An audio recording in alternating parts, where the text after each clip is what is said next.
मुंबई में eastern express highway पर Godrej signal पर खड़े टैंकर में पीछे से घुसा तेज रफ्तार टेम्पो।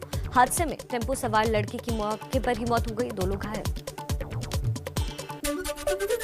जम्मू कश्मीर के सोपोर में आतंकियों से सुरक्षा बलों की मुठभेड़ अब भी जारी, 2 से 3 आतंकी के छिपे होने की आशंका। शोपियां में भी सेना और पुलिस ने आतंकियों को घेरा, 2 से 3 आतंकवादी के फंसे होने की खबर आ रही है, भीषण मुठभेड़ अब भी जारी।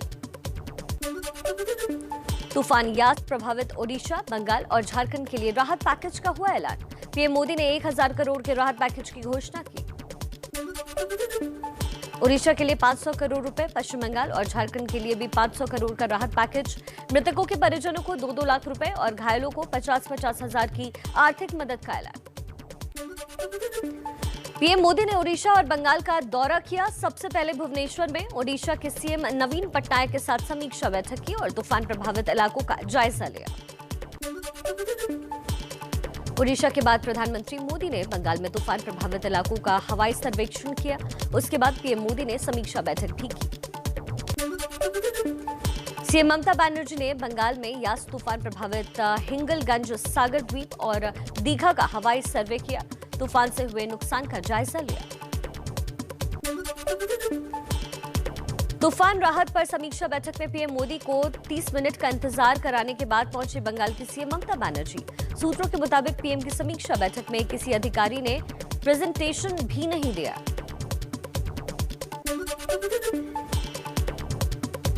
बैठक से अलग ममता बनर्जी ने कलाई हुंडा में पीएम मोदी से 15 मिनट तक मुलाकात की, केंद्र सरकार से 20,000 करोड़ रुपए की राहत पैकेज की मांग की। ट्वीट कर कहा, पीएम को तूफान से तबाही की जानकारी दी है।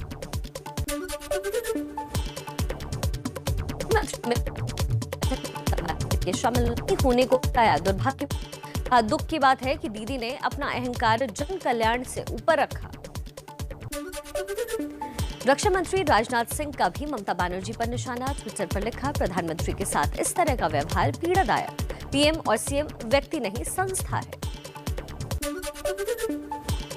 बैठक में ममता बनर्जी के शामिल नहीं होने पर राज्यपाल जगदीप धनखड़ ने भी किया ट्वीट, लिखा, मुख्यमंत्री और अधिकारियों का बैठक में शामिल नहीं होना असंवैधानिक। बैठक में हिस्सा लेते तो राज्य के हित में होता। बीजेपी अध्यक्ष जेपी नड्डा ने ट्वीट करके कहा, ममता बनर्जी का समीक्षा बैठक में शामिल न होना असंवैधानिक मूल्यों को और सहकारी संघवाद की संस्कृति की हत्या है। एमपी के सीएम शिवराज सिंह चौहान ने भी ममता बनर्जी पर बोला हमला, कहा, बंगाल का घटनाक्रम मन को आहत करने वाला, मत के भेद को मन के भेद में बदल दिया गया। केंद्र सरकार ने पश्चिम बंगाल के मुख्य सचिव अल्पन बंदोपाध्याय का तबादला किया। अल्पन बंदोपाध्याय को गृह मंत्रालय से अटैच किया गया। मोदी सरकार के 2 साल पूरे होने पर देश का मूड, एबीपी न्यूज सी वोटर के सर्वे में 36% लोगों ने कहा कोरोना सबसे बड़ी परेशानी, लेकिन शहरों में टीके का ठीक इंतजाम, संकट से बेहतर तरीके से निपट रही है सरकार। देश में पिछले 44 दिन में कोरोना के सबसे कम केसेस दर्ज किए गए। 24 घंटे में 1,86,000 नए मरीज मिले, 3,660 लोगों की मौत भी हुई। यूपी में कोरोना के केस में काफी कमी आई है। एक दिन में कोरोना के 2,402 नए केसेस मिले। महोबा और कासगंज में नहीं मिला एक भी केस। तकरीबन 2.25 करोड़ लोगों को अब तक वैक्सीन लग चुकी है। दिल्ली में कोरोना के 14,581 एक्टिव केसेस है। संक्रमण दर 1.59% हुई। 24 घंटे में 1141 नए मरीज मिले। दिल्ली में सोमवार सुबह से शुरू होगी अनलॉक की प्रक्रिया। शर्तों के साथ फैक्ट्रियों और कंस्ट्रक्शन से जुड़े काम धंधे खुलेंगे। सीएम अरविंद केजरीवाल बोले, केस बढ़े तो अनलॉक रोकना पड़ेगा। हिमाचल प्रदेश में भी सोमवार से अनलॉक की प्रक्रिया शुरू होने वाली है। राज्य में 5 दिन सुबह 9 बजे से दोपहर 2 बजे तक खुलेंगी दुकानें। सभी सरकारी दफ्तर 30% कर्मचारियों के साथ खोले जाएंगे। ब्लैक फंगस मामले पर सुनवाई के दौरान दिल्ली हाईकोर्ट की सख्त टिप्पणी, कहा, हम नर्क जैसे माहौल में रहने को मजबूर हो गए हैं, चाहकर भी हम कुछ नहीं कर सकते। केंद्र से सोमवार तक मांगा इंजेक्शन और दवा पर अपडेट। महाराष्ट्र में कोरोना महामारी के चलते लॉकडाउन 15 दिन के लिए बढ़ाया गया। 1 जून को नए दिशा निर्देश जारी होंगे। स्वास्थ्य मंत्री राजेश टोपे ने दी जानकारी।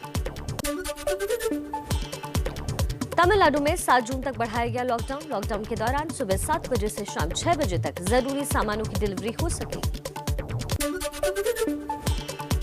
यूपी में 31 मई के बाद 1 हफ्ते और बढ़ सकता है आंशिक कोरोना कर्फ्यू। आंशिक कोरोना कर्फ्यू बढ़ाने पर आज हो सकता है फैसला। अरुणाचल प्रदेश में भी बढ़ा लॉकडाउन। राजधानी ईटानगर, तवांग समेत 7 जिलों में 7 जून तक रहेगी पाबंदियां। 31 मई को लॉकडाउन खत्म हो रहा था। वाराणसी में कोरोना का हैरान करने वाला मामला सामने आया है। कोरोना नेगेटिव मां ने कोरोना पॉजिटिव बच्चे को दिया जन्म। जच्चा बच्चा की होगी दोबारा जांच। मुंबई में विदेश पढ़ाई करने जाने वाले भारतीय छात्र लगवा सकते हैं टीका। फिलहाल मुंबई में 18 से 44 साल तक के लोगों का टीकाकरण बंद कर दिया गया है। दिल्ली में अब आज से शुरू हो रहा है free drive through vaccination centre. Chhatrasal stadium में सीएम अरविंद केजरीवाल करेंगे उद्घाटन। नोएडा में आज से शुरू होगा देश का पहला 24 घंटे खुलने वाला वैक्सीनेशन सेंटर। नोएडा के फिलिक्स हॉस्पिटल में खुलेगा टीकाकरण केंद्र। अमेरिका की कंपनी फाइजर ने भारत को जुलाई में वैक्सीन देने के संकेत दिए। हर्जाने में छूट देने के मुद्दे पर अब भी फंसा है ये पेच। केरल के मुख्यमंत्री पी विजयन ने पीएम मोदी को लिखी चिट्ठी। राज्य में वैक्सीन की सप्लाई बढ़ाने की अपील की। डॉक्टर रेड्डीज लेबोरेटरीज से वैक्सीन आपूर्ति के नाम धोखाधड़ी करने वालों के खिलाफ कानूनी कार्रवाई शुरू की गई। कहा गया रूस की स्पुतनिक 5 वैक्सीन की देश में आपूर्ति को लेकर किसी भी कंपनी से साझेदारी नहीं की गई है। चलिए कुछ और खबरें फटाफट अंदाज में।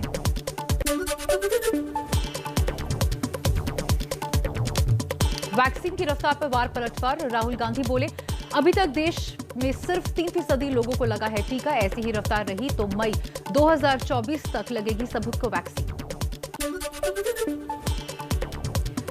राहुल गांधी के वार पर प्रकाश जावड़ेकर का पलटवार। कहा, दिसंबर तक 108 करोड़ लोगों को लग जाएगा कोरोना का टीका। प्राइवेट हॉस्पिटल में चल रहे वैक्सीन को आम आदमी पार्टी ने बताया घोटाला। विधायक अतीशा ने पूछा, क्या केंद्र सरकार कर रही है घोटाला? केंद्रीय मंत्री प्रहलाद पटेल का सीएम अरविंद केजरीवाल पर प्रेस कॉन्फ्रेंस में गलत तरीके से तिरंगा लगाने का आरोप। उपराज्यपाल को लिखी चिट्ठी। कहा, तिरंगे को इस तरह से लगाया कि हरा रंग ज्यादा दिखे, ये नियम का उल्लंघन है। कमलनाथ के बयान। एमपी के सीएम शिवराज सिंह चौहान का वार। कमलनाथ को पार्टी से बाहर निकालने की मांग की। कहा, सोनिया गांधी उन्हें पार्टी से निकाले या बताएं कि वो कमलनाथ के बयान से सहमत है क्या।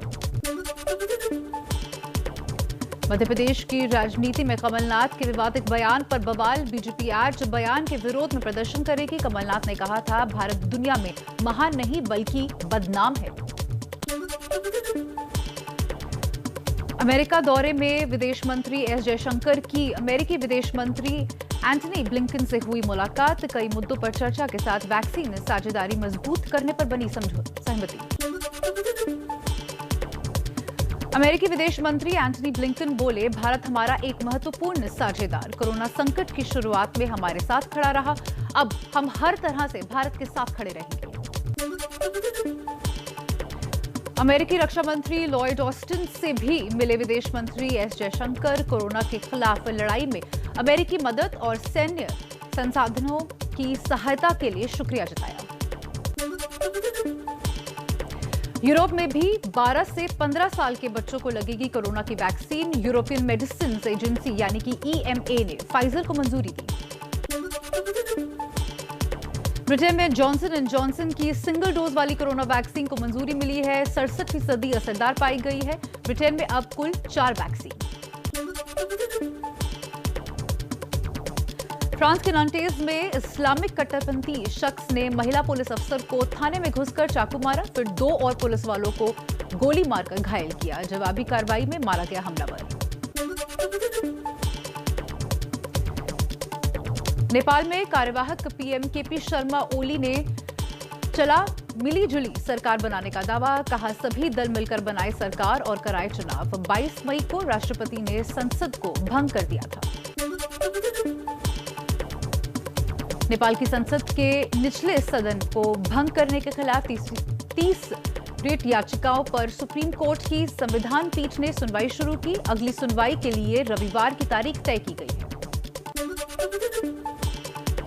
जीएसटी काउंसिल की बैठक में कई अहम फैसले, कोरोना दवाओं और संबंधित मेडिकल उपकरणों पर जीएसटी दर में कोई बदलाव नहीं। ब्लैक फंगस वाली दवा के आयात पर शुल्क में मिलेगी छूट। जीएसटी काउंसिल की बैठक में कोविड वैक्सीन और संबंधित सामानों पर जीएसटी में कटौती मुद्दे पर मंत्री समूह बना। 8 जून तक सौंपेगा रिपोर्ट। राहत सामग्री के आयात में छूट 31 अगस्त तक बढ़ाई गई है।